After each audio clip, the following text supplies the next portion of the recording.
إن الحمد لله نحمده ونستعينه ونستغفره ونعوذ بالله من شرور أنفسنا ومن سيئات أعمالنا من يهده الله فلا مضل له ومن يضلل فلا هادي له وأشهد أن لا إله إلا الله وحده لا شريك له وأشهد أن محمدا عبده ورسوله أما بعد يا أيها الذين آمنوا اتقوا الله حق تقاته ولا تموتن إلا وأنتم مسلمون يا أيها الناس اتقوا ربكم الذي خلقكم من نفس واحدة وخلق منها زوجها وبث منهما رجالا كثيرا ونساء واتقوا الله الذي تساءلون به والأرحام إن الله كان عليكم رقيبا يا أيها الذين آمنوا اتقوا الله وقولوا قولا سديدا يصلح لكم أعمالكم ويغفر لكم ذنوبكم ومن يطع الله ورسوله فقد فاز فوزا عظيما أما بعد فإن خير الحديث كتاب الله وخير الهدي هدي محمد صلى الله عليه وسلم وشر الأمور محدثاتها وكل محدثة بدعة وكل بدعة ضلالة وكل ضلالة في النار أما بعد اللهم إني أسألك علما نافعا ورزقا طيبا وعملا متقبلا رب اشرح لي صدري ويسر لي أمري واحلل عقدة من لساني يفقهوا قولي اللهم رب زدني علما اللهم رب زدني علما اللهم رب زدني علما رب نجني من القوم الظالمين رب نجني من القوم الظالمين رب نجني من القوم الظالمين ربنا ظلمنا أنفسنا وإن لم تغفر لنا وترحمنا لنكونن من الخاسرين ربنا تقبل منا إنك أنت السميع العليم أستغفر الله الذي لا إله إلا هو الحي القيوم وأتوب إليه اللهم لا سهل إلا ما جعلته سهلا وأنت تجعل الحزن سهلا إذا شئت بے شک تمام تعریف اکیلے اللہ وحدہ لا شریک کے لیے سزاوار ہے. ہم اس کی حمد بیان کرتے ہیں, مجھ سے مدد طلب کرتے ہیں, مجھ سے توبہ کرتے ہیں, مجھ سے مغفرت طلب کرتے ہیں. ہم اللہ رب العالمین کی ایسی حمد بیان کرتے ہیں جو مکمل مسلسل مقتدر ہو, اور اس کی کے بعد دیگر نازل ہونے والی نعمتوں کا شکر ادا کرتے ہیں. ایسا شکر جس میں مسلسل اضافہ ہوتا رہے, اور بے پناہ درود و سلام ہو اللہ کے نبی صلی اللہ علیہ وسلم اور آپ کے اصحاب پر. اللهم صل على محمد وعلى آل محمد كما صليت على إبراهيم وعلى آل إبراهيم إنك حميد مجيد. اللهم بارك على محمد وعلى آل محمد كما باركت على إبراهيم وعلى آل إبراهيم إنك حميد مجيد. حاضرین جمعہ, میرے دینی بل اسلامی بھائیوں, پردہ نشین خواتین و حضرات اور میری ماں و بہنوں, آج کے خطاب کا عنوان وہی گزشتہ جمعہ والا, آزمائشوں کا مقابلہ خوشی سے کریں. محترم حاضرین, زندگی اور آزمائش کا چولی اور دامن کا ساتھ ہے. یہ دنیا تو ہے ہی امتحان گاہ, آزمائش کی جگہ. وَلَنَبْلُوَنَّكُمْ بِشَيْءٍ مِّنَ الْخَوْفِ وَالْجُوعِ وَنَقْصٍ مِّنَ الْأَمْوَالِ وَالْأَنفُسِ وَالثَّمَرَاتِ وَبَشِّرِ الصَّابِرِينَ الَّذِينَ إِذَا أَصَابَتْهُمْ مُصِيبَةٌ قَالُوا إِنَّا لِلَّهِ وَإِنَّا إِلَيْهِ رَاجِعُونَ. اللہ رب العالمین نے فرمایا ہم تمہیں آزمائیں گے خوف و قدر, فاقہ کشی, جان اور مال کے نقصانات سے. ایسے حالات میں جن لوگوں نے صبر کیا, جب ان پر کوئی مصیبت آئی تو کہا ہم اللہ ہی کے ہیں اور اللہ تعالیٰ ہی کی طرف لوٹ کر جانا ہے, ایسے لوگوں کے لیے خوشخبری. آزمائش وہ میدان ہے جہاں دلوں کے بھید اور جانوں کے راز معلوم کیے جاتے ہیں. اللہ تعالیٰ اچھے اور برے دونوں کو الگ کر دیتا ہے اور منافقین کو پہچان لیتا ہے, اور مومن صادق خوشحالی میں شکر گزاری کرنے والا ہوتا ہے, اور بدحالی میں ثابت قدم اور صبر کرنے والا ہوتا ہے. احسب الناس ان یترکوا ان یقولوا آمنا وهم لا یفتنون وَلَقَدْ فَتَّنَّا الَّذِينَ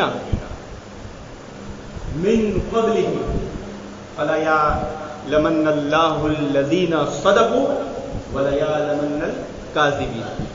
اللہ رب العالمین نے قرآن مجید میں واضح طور پر انسانوں کو، مسلمانوں کو پیغام دے دیا ہے، کیا؟ ہم تمہیں ضرور آزمائیں گے، ہم تمہیں ضرور آزمائیں گے کہ تم میں کون سچا ہے اور کون جھوٹا۔ کیوں؟ کیونکہ اللہ رب العالمین یہ دیکھنا چاہتا ہے، اور اللہ رب العالمین نے دیکھا بھی ہے کہ گزشتہ قوموں کی اس نے آزمائش کی ہے کہ اپنے دعوی ایمان میں کون سچا ہے اور کون جھوٹا ہے۔ صرف بول دینے سے کہ میں ایمان لایا اللہ تعالیٰ مان نہیں لے گا۔ میں ایمان لایا، ہم نے ایمان لایا، اللہ مانے گا نہیں۔ اللہ تعالیٰ کیا کرے گا؟ اللہ تعالیٰ آزمائے گا۔ اب کیسے آزمائے گا؟ وَمِنْهُمْ دُونَ ذَلِكَ وَبَلَوْنَهُمْ بِحَسَنَاتِ وَسَيِّئَاتِ لَعَلَّهُمْ يَرْجِعُونَ۔ اللہ رب العالمین خوشی میں اور غمی میں آزماتا ہے، خوشی میں اور تنگی میں آزماتا ہے تاکہ لوگ باز آ جائیں۔ یہ آزمائش کیوں ہوتی ہے؟ آزمائش اسی لیے ہوتی ہے تاکہ لوگ اللہ تعالیٰ کی طرف رجوع کریں۔ آزمائش کے بے پناہ رازوں اور حکمتوں میں سے ایک حکمت کیا ہے معلوم؟ اس سے انسان کا دل بیدار ہوتا ہے، دل میں نرمی پیدا ہوتی ہے اور انسان کو اپنے آپ کا محاسبہ کرنے کا موقع ملتا ہے۔ آزمائش کے وقت جو لوگ نا امید ہو جاتے ہیں، مایوس ہو جاتے ہیں، چیخ و پکار کرنے لگتے ہیں، شکوہ شکایت کرنے لگتے ہیں، اضطراب کا شکار ہو جاتے ہیں، وہ لوگ اپنے دعوی ایمان میں سچے نہیں ہوتے۔ بلکہ دعوی ایمان میں سچے لوگ کون ہوتے ہیں؟ جو آزمائش کے وقت ثابت قدم رہتے ہیں اور نکھر کے آتے ہیں۔ فَلَمَّا تَرَى الْجَمْعَانِ قَالَ أَصْحَابُ مُوسَىٰ وَإِنَّا لَمُدْرَكُونَ قَالَ كَلَّا إِنَّ مَعِيَ رَبِّي سَيَهْدِينِ۔ اور جب دو گروہ آمنے سامنے آ گئے اور دونوں نے اپنے آپ کو دیکھ لیا، ایک دوسرے کو دیکھ لیا، دونوں نے، کس نے؟ فرعون کے گروہ نے اور موسیٰ علیہ السلام کے گروہ نے آمنے سامنے آ گئے، دونوں نے دیکھ لیا۔ تو موسیٰ علیہ السلام کے ساتھیوں نے کیا کہا؟ اب ہم ہلاک ہوئے، اب ہم بچ نہیں سکتے۔ دیکھیے کانفیڈنس موسیٰ علیہ السلام کا، بولا ہرگز نہیں، میرا رب میرے ساتھ ہے اور وہ مجھے کوئی راہ ضرور سجائے گا۔ یہ واقعہ محترم حاضرین کوئی معمولی واقعہ نہیں ہے کہ ہم اسے سرسری طور پر سنے ادھر سے نکال لیں۔ موسیٰ علیہ السلام کے گروہ کو فرعون کی فوج نے تین طرف سے گھیر لیا تھا اور چوتھی طرف جو تھا وہ سمندر تھا، پانی تھا۔ بظاہر دیکھا جائے دنیاوی اعتبار سے تو کوئی آپشن نہیں بچنے کا، کوئی آپشن نہیں بھاگنے کا۔ ادھر آئے تو مارے جائیں گے، ادھر آئے تو مارے جائیں گے۔ ایسے حالات اللہ رب العالمین بندوں پہ لاتا ہے، انہیں کوئی راستہ سجائی نہیں دیتا۔ لیکن ایمان والے وہاں پر بھی کیا کہتے ہیں؟ قَالَ كَلَّا إِنَّ مَعِيَ رَبِّي سَيَهْدِينِ۔ بے شک اللہ رب العالمین میرے ساتھ ہے اور وہ مجھے کوئی نہ کوئی راہ ضرور سجائے۔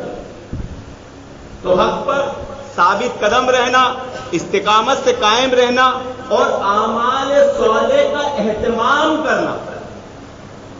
اصول کیا ہے؟ کہ حق پر ثابت قدم رہنا، استقامت سے ثابت قدم رہنا اور اعمال صالح کا اہتمام کرتے رہنا۔ یہ مشکلات اور بحرانوں میں آزمائش کے اسبابوں میں سے ایک آزمائش ہے۔ یثبت اللہ الذین آمنوا بالقول الثابت فی الحیاۃ الدنیا والآخرہ ویضل اللہ الظالمین ویفعل اللہ ما یشاء۔ جو لوگ اپنے دعوی ایمان میں سچے ہیں، اللہ رب العالمین ان کو دنیا اور آخرت میں مضبوط رکھے گا۔ جو دعوی میں سچے ہیں انہیں اللہ رب العالمین پہ یقین رکھنا چاہیے کہ حالات کیسے بھی ہو، دنیاوی اعتبار سے اور آخرت کے اعتبار سے جو دعوی ایمان میں سچے ہیں اللہ رب العالمین ان کو ثابت قدم اور مضبوط رکھے گا۔ اور جو ظالم ہے اللہ رب العالمین ان کو بہکا دیتا ہے، ان کو راہ راست سے ہٹا دیتا ہے، اللہ تعالیٰ جو چاہتا ہے کرتا ہے۔ اس لیے تاریخ گواہ ہے کہ ہر زمانے میں محترم حاضرین بڑی قوموں نے چھوٹی قوموں کو مشکلات اور پریشانی میں ڈالا ہے، اور آج بھی ڈال رہی ہے۔ آج پوری دنیا کے حالات اٹھا کر دیکھیے، مسلمانوں کے ساتھ کیا ہو رہا ہے۔ اس تناظر میں ہمیں اپنے نفس کا محاسبہ کرنا چاہیے، اور عقل مندی کا یہ تقاضا ہے کہ مشکلات اور پریشانی کی گھڑیوں میں جو قومیں مبتلا ہیں انہیں اپنے دوستوں کی باتیں سننا چاہیے، اپنے خیر خواہوں کے مشورے پر عمل کرنا چاہیے، اور اپنے شرکائے زندگی کے ساتھ اپنے دلوں کو کھول دینا چاہیے، اور حق بات کو سننے میں ہمیشہ کوئی تردد کا شکار نہیں ہونا چاہیے، ہمیشہ تیار رہنا چاہیے، اگرچہ حق بات کڑوی ہو، اور نصیحتوں کو ہمیشہ اپنے آپ کو سننے کے لیے تیار رکھنا چاہیے، اگرچہ وہ نصیحتیں تکلیف دے۔ یہ چند سطور میں جو اصول بیان کیے گئے ہیں، اپنے شرکائے زندگی جو لوگ اپنے ساتھ ہیں ان کے تعلق سے اپنے دلوں کو کھلا رکھنا چاہیے۔ ایک مسلمان کو جو چیز سکھائی جاتی ہے وہ کیا ہے؟ الدین النصیحت۔ قال حدثنا احمد بن یونس قال حدثنا زہیر قال حدثنا زہیر بن ابی صالح عن عطاء بن یزید عن تمیم الداری قال قال رسول اللہ صلی اللہ علیہ وسلم الدین النصیحت الدین النصیحت الدین النصیحت قال لمن یا رسول اللہ صلی اللہ علیہ وسلم قال للہ وکتابہ ورسولہ وآئمۃ المؤمنین وعاماتہم وآئمۃ المسلمین وعاماتہم، رواہ ابو داؤد، حدیث نمبر 4975۔ اللہ کے نبی صلی اللہ علیہ وسلم نے کیا فرمایا؟ الدین النصیحت، دین خیر خواہی کا نام، ایک بار نہیں 3 بار، دین خیر خواہی کا نام، دین خیر خواہی کا نام، دین خیر خواہی کا نام ہے۔ صحابہ اکرام رضی اللہ عنہ نے فوراً اللہ کے نبی صلی اللہ علیہ وسلم سے اس بات کی وضاحت طلب کرنا چاہیے کہ آخر خیر خواہی سے مراد کیا ہے۔ بہت ساری بات اس حدیث میں سیکھنے کو ملتی ہے۔ پیارے رسول صلی اللہ علیہ وسلم نے خیر خواہی بتایا للہ، اللہ تعالیٰ کی خیر خواہی، ولکتابہ، قرآن کے ساتھ خیر خواہی، ولرسولہ، رسول صلی اللہ علیہ وسلم کے ساتھ خیر خواہی، وآئمۃ المؤمنین وعاماتہم، مسلمان حکمرانوں امیروں کے ساتھ خیر خواہی، وآئمۃ المسلمین وعاماتہم، اور عام مسلمانوں کے ساتھ خیر خواہی۔ محترم حاضرین، اگر اس حدیث کی تشریح وضاحت بیان کیے جائیں گے خطبہ ختم ہو جائے گا۔ یہاں بتانے کا مقصد یہ ہے کہ ہمیں اپنی زندگی میں اپنے ساتھ جو لوگ رہ رہے ہیں ان کے تعلق سے اپنے دلوں کو کھول دینا چاہیے۔ یہی دین ہے، یہی خیر خواہی ہے۔ صحابہ اکرام کا منہج دیکھیے، آج جتنے مسائل ہیں اور جس عنوان پہ مجھے گفتگو کرنا ہے وہ تو بہت طویل ہے، لیکن 2 موضوع میں نے آج چنا کہ آزمائش کا مقابلہ خوشی سے کریں، جو ہم پچھلے خطبے میں سن چکے ہیں۔ اب سب سے پہلا مسئلہ کسی مسلمان کے لیے آتا ہے تو وہ ایمان کا مسئلہ، تو آج ہم گفتگو ایمان پر کریں گے۔ اور دوسرا مسئلہ جس میں آج امت الجھی ہوئی ہے، پریشان ہے، اختلافات کا شکار ہے، آپ لوگ سمجھتے ہوں گے کبھی غور نہیں کیے، اور وہ ہے قرآن و حدیث کی سمجھ میں عقل فہم کا استعمال کرنا۔ آج سب سے بڑی آزمائش اس امت مسلمہ کی کس چیز میں ہو رہی ہے کہ قرآن حدیث کے ماننے والے قرآن حدیث کو کس کے فہم سے سمجھنا چاہیے اور کس کے فہم سے سمجھ رہے ہیں۔ تو ایمان کے مسئلے میں جو سب سے پہلی چیز ہے کہ مسلمان کو معلوم ہونا چاہیے، الدین النصیحت، دین خیر خواہی کا نام ہے۔ دین خیر خواہی کسے کہتے ہیں؟ عبداللہ بن جریر رضی اللہ عنہ صحابی، انہیں لوگوں کو نصیحت کرنے کا بہت شوق۔ خیر خواہی دیکھیے، آپ نے ایک گھوڑا خریدنا چاہا تو جس کے پاس گھوڑا تھا اس کے پاس گئے اور اس نے کہا تو اپنا گھوڑا بیچنا چاہتا ہے؟ بولے ہاں۔ بولے کیا قیمت ہے؟ بولے 300 دینار یا درہم، جو زمانے میں چلتے تھے۔ اب دینار مہنگا ہوتا تھا تو اس سے پتہ چلا کہ گھوڑا قیمتی ہوتا ہے، دینار میں ہی ہوگا، درہم میں نہیں ہوگا۔ اگر آج ہم کہیں سودا لانے جاتے ہیں اور کوئی چیز ہمیں پسند آتی ہے اور اس دکان کا مالک ہمیں ایسا ریٹ بتا دے جو اس قیمت کے، اس چیز کی قیمت کے اعتبار سے بہت کم ہے، پانی کے بھاؤ ہے، کتنی جلدی آدمی سودا کرتا. وہاں زمین بک رہی تھی, 2000 کا ریٹ تھا, 500 میں مل گئی. آدمی نے فوراً لون قرض کسی سے مانگ کے ادھار مانگ کے فوراً سودا کر لیا. عبداللہ بن جریر رضی اللہ عنہ کہتے ہیں یہ کتنے کا گھوڑا دیا؟ بولا 300 دینار کا. بولا تجھے اندازہ نہیں, اس کی قیمت زیادہ ہے. بولا اچھا زیادہ ہے, 400 دے دو. بولا نہیں تجھے اندازہ نہیں ہے, اس کی قیمت زیادہ ہے. بولا ٹھیک ہے 500 دے دو. بولا نہیں تجھے اندازہ نہیں, اس کی قیمت بہت زیادہ ہے. بولا اچھا 700 دے دو. 300 دینار کے گھوڑے کو عبداللہ بن جریر رضی اللہ عنہ نے کتنے میں خریدا؟ 800 دینار. سودا لینے جائیں, اگر دکان کا مالک کوئی ایسی چیز آپ کو دیتا ہے جس کی قیمت آپ کے اعتبار سے کم ہے, یا مروت میں, یا غلطی سے, یا بھول چوک سے, یا مجبوری سے اس نے ایسا سودا لگا دیا, آپ اس کو بڑھا کر, یہ خیر خواہی, یہ ہے منہج سلف, یہ ہے صحابہ اکرام کا کردار. جو آج لوگ صحابہ پر تان کرتے ہیں, تبرہ کرتے ہیں, انہوں نے صحابہ کی زندگی سیکھی کدھر سے؟ ایک جنگ کے موقع پر خیر خواہی کسے کہتے ہیں محترم حاضرین؟ اللہ رب العالمین نے صحابہ اکرام کے تعلق سے یوں ہی تھوڑی کہہ دیا کہ رضی اللہ عنہم ورضوان, اللہ تعالیٰ ان سے راضی, وہ اللہ سے راضی. والسابقون الاولون من المہاجرین والانصار والذین اتبعوہم بإحسان رضی اللہ عنہم ورضوان. یوں ہی نہیں کہا اللہ تعالیٰ نے, کیوں کہا؟ آئیے, ایک صحابی رسول میدان جنگ میں آخری وقت ہے, پیاس کے مارے دم نکلا جا رہا ہے. ایک صحابی ادھر سے گزرے, العطش, پیاس پیاس پیاس. ان کے پاس مشکیزہ تھا پانی کا, فوراً وہ پانی کا مشکیزہ لیا اور ان کو پلانے لگے. بس جیسے ہی منہ تک لے جاتے, دور سے ایک آواز آئی, العطش, پیاس پیاس. فوراً منہ بند کر لیا, اپنا منہ بند کر لیا. بولے اشارہ کیا ان کو پہلے یہاں سے آواز. وہ صحابی مشکیزہ لے کو صحابی تک پہنچتے, ان کے منہ تک وہ مشکیزہ لے جاتے, وہ منہ کھولے, اتنے میں دوسری جگہ سے آواز آئی, العطش, پیاس. انہوں نے اپنا منہ بند کر لیا, ان کو پلا, ان کو پلا. جب ان کے پاس پہنچتے وہ صحابی کا انتقال ہوا. لوٹ کے واپس آئے, اس صحابی کا انتقال. ان کے پاس لوٹ کے آئے, ان کا بھی انتقال. الدین النصیحت, دین خیر خواہی کا نام ہے. یہ صحابہ اکرام تھے جو ایسے جذبے, ایسے دل اپنے ساتھ رکھنے والوں کے لیے کھلے رکھتے تھے. مطلب بیان کرنے کے اعتبار سے تو بڑا آسان ہے, لیکن عمل کرنے کے اعتبار سے آج اگر ہماری قوم کو کوئی مصیبت پریشانی آ جائے, آدمی فوراً سوچے گا میں بچ جاؤں باقی سب پھنس جائے. آج اس مسلم امت میں سب سے بڑا مسئلہ جو ہے مخبری کا مسئلہ. آج یہ امت اگر کچھ کرنا بھی چاہتی ہے تو مخبروں سے پریشان ہے کہ ان کو کوئی نقصان نہیں پہنچائے گا, کوئی کفر ان کو نقصان نہیں پہنچائے گا.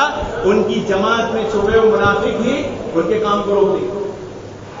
اب یہ لوگ جو مخبری کا پیشہ اختیار کرتے ہیں, انہوں نے سمجھا کدھر ہے کہ آزمائش اللہ رب العالمین کا قانون ہے, یہ قانون الہی ہے, یہ اٹل ہے, اس سے ٹلا نہیں جا سکتا. بس قاعدہ یہ ہے کہ آزمائش کا مقابلہ خوشی خوشی کرنا ہے. مایوس ہو کے, نا امید ہو کے, چیخ و پکار کر کے, شکوہ شکایت کر کے, اضطراب کا شکار ہو کے نہیں کرنا ہے. کوئی تکلیف آپ پر آ جائے, کوئی مصیبت آ جائے, کوئی حادثہ ہو جائے تو اس کا اظہار کیسے کریں؟ چلو ہنسیں گے نہیں.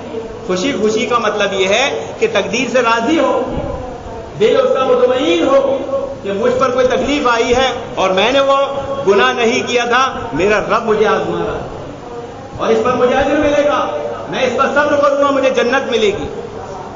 آزمائش کا مقابلہ خوشی خوشی سے کرنے کا مطلب یہی ہے کہ جب کوئی تکلیف آ جائے انسان ثابت قدم رہے, صبر کا مظاہرہ کرے. دو چیزوں کو لازم پکڑے کہ ثابت قدم رہے اور صبر کا مظاہرہ. تو یہ ہے خیر خواہی محترم حاضرین کہ مسلمانوں کی تاریخ اٹھا کر دیکھی جائے کہ جب مسلمانوں کے لشکر جس ملک میں جاتے تھے تھوڑے ہوتے تھے, تھوڑے غالب آ جاتے,